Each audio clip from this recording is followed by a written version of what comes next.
Hey everyone, welcome back to the channel. Today I will be going through part 3 of AWS Cloud Resume Challenge by Forrest Brazio. This is where things start getting real. I'm officially connecting the front end to the back end using JavaScript, API Gateway, and CloudFront. By the end of this video, I will show you a working counter that updates on page load, runs without console errors, and works in production. The goal for part 3 is simple but demanded a lot of programming knowledge from a person coming from the operation side of things. A static web page that automatically calls an AWS API endpoint when it loads, retrieves the value from the backend, and displays it on the web page.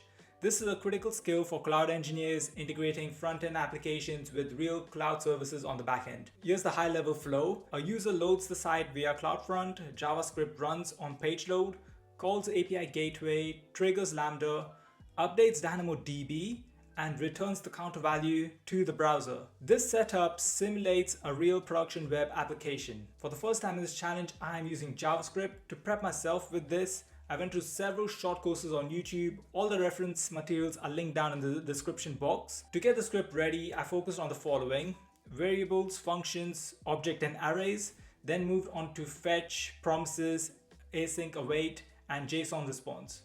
After several trial and error attempts with the script and several HTML and script.js uploads to the S3 bucket, my script runs automatically when the page loads and makes a fetch request to the API Gateway endpoint. The API responds with JSON and the JavaScript extracts the counter value and injects it directly into the HTML. Every time the page loads, the counter increases, so 1, 2, 3. This confirms 3 things at once. JavaScript is running correctly, API Gateway is reachable, the backend logic is working end to end. At the bottom you can see the visitor counter over here. Currently it's at total 28. If I click refresh, it's 29. Once again, 30. You can see the number incrementing as soon as I press refresh, or I will load a page up in a new different browser. Since the front end and back end are on different domains, the browser blocks requests unless CORS, cross-origin resource sharing, is configured correctly. I updated the API Gateway settings to allow requests from the CloudFront domain, that is my alstontech.uk domain, and verified that the browser no longer blocks the call. A key validation step is checking the browser console. There are no JavaScript errors, no CORS warnings, and no failed network requests.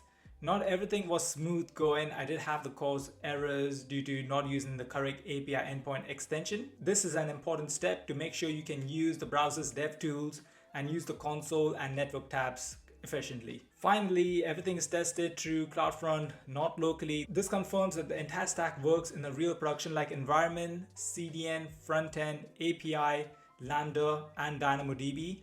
This is exactly how modern cloud applications are delivered. So for part 3, I've completed JavaScript calling API Gateway, counter updating on page load, CORS correctly configured, no console errors, production tested via CloudFront. Part 3 is a huge milestone. This is where cloud services become a real application. In part 4, I'll be focusing on improving reliability, security, and observability. If you found this helpful, like this video, subscribe. Thank you for watching, and I'll see you in the next one.